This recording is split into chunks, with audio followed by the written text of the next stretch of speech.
আসসালামু আলাইকুম এভরিওয়ান, আশা করি সকল ভালো আছেন। তো দেখতে পারে আমার মরচর গাছ। তো আজকে আমি সকলটি মরিচ পাইলিমু। এখন একবারে বেশি ঠান্ডা আইছে, গাড়ার হরম গাড়া বাড়া গাছ টিকানি অসম্ভব, পুরাও ঠান্ডা পড়ে গেছে। তো আজকে ভাবলাম যে ফারিলাই সকলটি মরিচ, তখন সবটি মরিচ আমি ফারিলাইমু। মরিচ পাকিয়ে গেছে, একটা হাসা আছে, সকলটি লাগের ফাঁকি যার।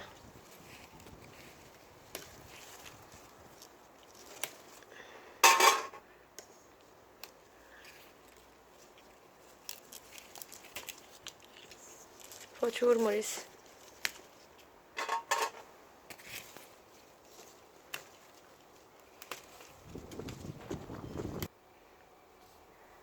যেগুলো আছে সকলটি ফাইলিলাম।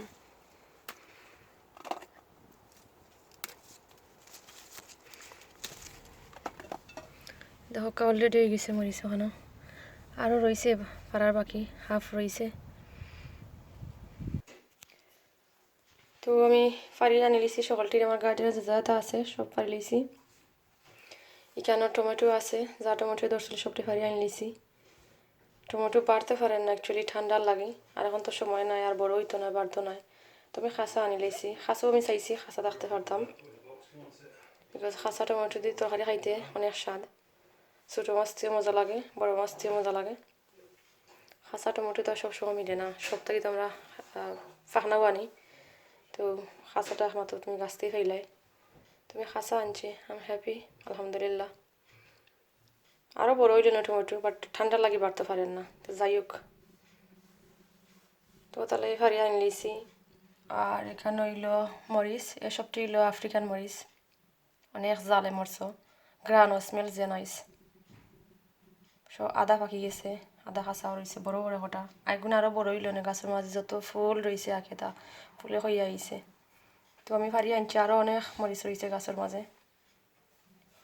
আর একটু হইল আমার গাছের, সে জানি না কজেট লাগে না মিষ্টি কুমড়া, বুঝলাম না। মিষ্টি কুমড়া তো গোল থাকে, চাইনিজ কুমড়াও নয় ডেফিনেটলি, লাগে কজেটর লাগান আরও বড় হইল না আর কি। তো আনি লিছি, হয় ঠান্ডা যদি এসে আবার যেই যায়, কোনো সময় তো ঠান্ডা তাহলে ফ্রোজেন হয়ে যায়, ফসে যায়।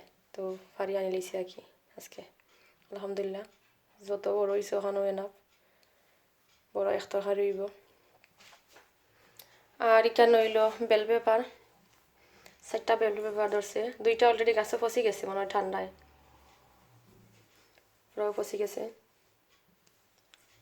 আর এখানে হইলো এগুলো হইলো আমরা বাংলাদেশে অরিজিনালি নাগামরিচ ধরছে আঁকি। তো ফাঁকি গেছে বেশিরভাগও, বেশি ধরছে না, এক গাছও ধরছে আমার। আমি মনে করছিলাম মনে হয় সকলটিও মনে হয় কিতা ও বাংলাদেশি মরিচ এগুন রয়েছে, ওখান দিয়ে মিক্স হইয়া মরসর গাছ। তো আফ্রিকান মরসর সেরা মনে বেশি রইলিছিলাম আমি, আর একটা ওই এক গাছও বাংলাদেশ মরিচ পাতে বুঝলাম আঁকি। তো যাই হোক আলহামদুলিল্লাহ ধরছে, তো ফারি আনি লিছি। আর এগুলো তার কাঁচামরিচ, যেগুলো জাল কাঁচামরিচ ওগুন। তো এই মরিচটা ইনশাল্লাহ আমি কিন্তু আচার দিব, আচার দিয়ে সময় শেয়ার করবো আপনারা লাগে। আমি পিকল দিলে মেঘে তো মরিচটা খাওয়া সম্ভব নয়, তো সকলটি দিয়ে আমি আচার বানাইলিমু আর কি, মিক্স করিয়া বানাইমু সবটা দিয়া।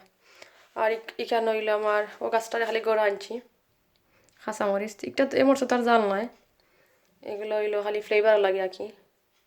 তো গড়ো ওপরটারে গড়ো আনবো আর কি, অ্যাকচুয়ালি আনি লিছি তো, আর দেখতে পারে আনি লিছি গরো আইনা রাখছি। এখন যদি যাই না বাঁচবো কি মরবো বুঝলাম না, গরো আমার জায়গা নাই যে আমি রাখতাম গরো।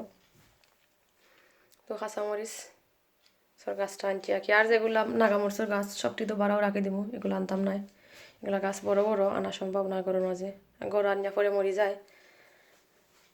গরু আনলে তোমার বাতাস লাগে, বাতাস পাইতে হয়। আমি তো গরু থাকি না, আমার মাঝে থাকিতে দরজা ঘর বন্ধ, এটা গাছ আনিয়া লাভ নাই, সব গাছ মরি যাব। তো একটা আনছি আলহামদুলিল্লাহ, ওগু টিকতে পারে। ছোটো মোটো একটা তালে আনি লিছি, এগুলো তো আর বড় যেগুলো নাগামরিচের গাছ তালে আর আনছি না কি। যাই হোক এই মরিচের গাছটা আমার খুব সুন্দর জমিয়া মরি যাইছে গাছের মাঝে, দেখতে যা সুন্দর লাগে মাশাআল্লাহ। তো যেগুলো আছে আমি পারি আনি নিলাম একটা পারা টমেটো, বেল পেপার কাঁচামরিচ নাগামরিচ সকল তাও যাই হোক আলহামদুলিল্লাহ। তো ভালো থাকুক আপনারা সকল, ইনশাল্লাহ দেখা হইব কোনো নেক্সট ভিডিওতে। আল্লাহ হাফিজ, আসসালামু আলাইকুম।